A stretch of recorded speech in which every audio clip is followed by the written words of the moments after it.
పూర్తి వివరాలకు చదవండి రేపటి అక్షర శిల్పం దినపత్రికలో.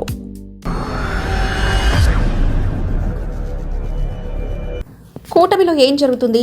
టీడీపీ ప్రజాప్రతినిధుల తీరుపై బీజేపీ గుర్రు. రాష్ట్ర అధ్యక్షుడి నుంచి ఎమ్మెల్యే వరకు అసంతృప్తి. రాయలసీమ జలాలు, భోగాపురం ఎయిర్పోర్ట్పై కూటమి గాలి తీసేస్తున్న బీజేపీ నేతలు. కూటమి ప్రభుత్వం ఏం జరుగుతుంది? భాగస్వామ్య పార్టీల మధ్య దూరం పెరుగుతుందా? రాష్ట్రంలో జరుగుతున్న ప్రతి అభివృద్ధి క్రెడిట్ను చంద్రబాబు ఖాతాలో వేసుకుంటున్నారని భాగస్వామ్య పార్టీ బీజేపీ గుర్రుగా ఉందా? అందుకే ప్రతి ప్రభుత్వ కార్యక్రమం తర్వాత బీజేపీ నేతలు టీడీపీ ప్రజాప్రతినిధుల గాలి తీసేస్తున్నారా అంటే అవుననే సమాధానాలు వినిపిస్తున్నాయి. అందుకు ఇటీవల కాలంలో చంద్రబాబు పాలనపై బీజేపీ రాష్ట్ర అధ్యక్షుడి నుంచి విశాఖ బీజేపీ ఎమ్మెల్యేల వరకు చేస్తున్న వ్యాఖ్యలే నిదర్శనమైన అభిప్రాయాలు వ్యక్తమవుతున్నాయి.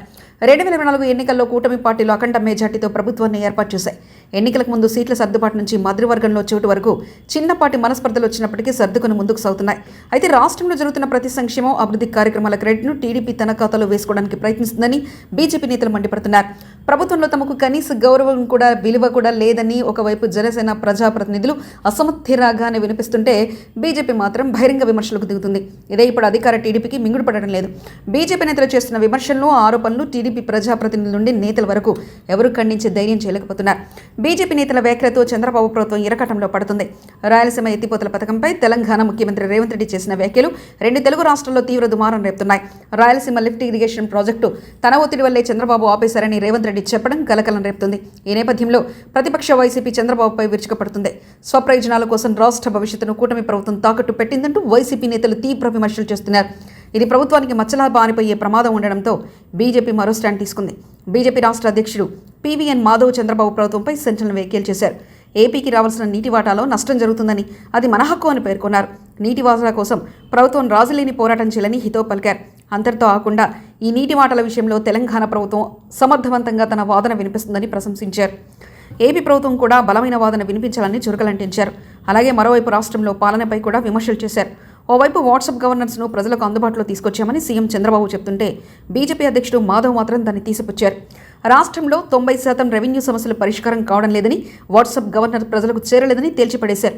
మాధవ్ స్వయంగా మీడియాతోనే ప్రభుత్వానికి వ్యతిరేకంగా వ్యాఖ్యలు చేసినప్పటికీ టీడీపీ ప్రజాప్రతినిధులు కానీ, నేతలు కానీ కనీసం వాటిని ఖండించే ప్రయత్నం చేయలేదు. అలాగే భోగాపురం అంతర్జాతీయ విమానాశ్రయంలో ట్రయల్ రన్ సమయంలో కూడా బీజేపీ ఎమ్మెల్యే విష్ణుకుమార్ రాజు చంద్రబాబు ప్రభుత్వం గాలి తీసేశారు. ఏర్పాటుకు ఘనత తమదే అని టీడీపీ ప్రభుత్వం చెప్పుకోగా మరుసటి రోజే విశాఖ ఉత్తర నియోజకవర్గం ఎమ్మెల్యే ఏకంగా విశాఖ జిల్లా అభివృద్ధికి సమీక్షా సమావేశంలో అసలు సమస్యను కుండబద్దలు కొట్టారు. విశాఖ నుంచి భోగాపురం ఎయిర్పోర్టుకు వెళ్లడం కంటే వందే భారత్లో విజయవాడ వెళ్లడమే సులభమని ఎమ్మెల్యే చేసిన వ్యాఖ్యలు ఇప్పుడు తీవ్ర చర్చనీయాంశంగా మారాయి. కనెక్టివిటీ రోడ్డు పూర్తి కాకుండా ఎయిర్పోర్టును తెరవడం వల్ల ప్రయాణికులు ఇబ్బందులు తప్పవని తేల్చేశారు. ప్రస్తుతం ఉన్న విశాఖ ఎయిర్పోర్టును ఎట్టి పరిస్థితుల్లోనూ మూసివేయకూడదని డిమాండ్ చేశారు. భోగాపురం ఎయిర్పోర్ట్ విషయంలో అధికార కూటమికి మైలేజ్ వస్తుందని భావిస్తున్న తరుణంలో అదే కూటమిలో ఉన్న బీజేపీ ఎమ్మెల్యే కూడా కుండబద్దలు కొట్టినట్లు మాట్లాడడం అందరినీ ఆశ్చర్యానికి గురిచేస్తుంది. గతంలో గూగుల్ డేటా సెంటర్ రాకతో లక్షల ఉద్యోగాలు వస్తాయని చంద్రబాబు లోకేష్ చెప్తుంటే ఎమ్మెల్యే విష్ణుకుమార్ రాజు మాత్రం 100లో మాత్రమే ఉద్యోగం వస్తాయని చెప్పి చర్చకు దారితీశారు. ఒకవైపు అభివృద్ధి సంక్షేమంపై క్రెడిట్ కోసం చంద్రబాబు ప్రభుత్వం ప్రయత్నిస్తుంటే భాగస్వామ్య పార్టీ అయిన బీజేపీ పెద్దలు, ప్రజాప్రతినిధులే వాటికి బ్రేకులు వేస్తుండడం చంద్రబాబు పార్టీకి మింగుడు పడడం లేదు. ఇప్పటికే చంద్రబాబు ప్రభుత్వం, ప్రతిపక్ష వైసీపీ మధ్య క్రెడిట్ వార్ జరుగుతుంటే కూటమిలోనే టీడీపీ, బీజేపీ మధ్య వివాదం చెలరేగుతుండడం రాజకీయ వర్గాల్లో ఆసక్తి రేపుతుంది. ఏడాదిన్నరలోనే కూటమిలో భిన్న స్వరాలు వినిపిస్తుండడంపై అనేక అనుమానాలు రేకెత్తిస్తుంది.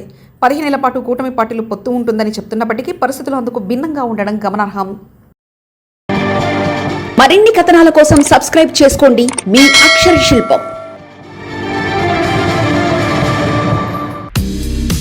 పూర్తి వివరాలకు చదవండి రేపటి అక్షర శిల్పం దినపత్రికలో.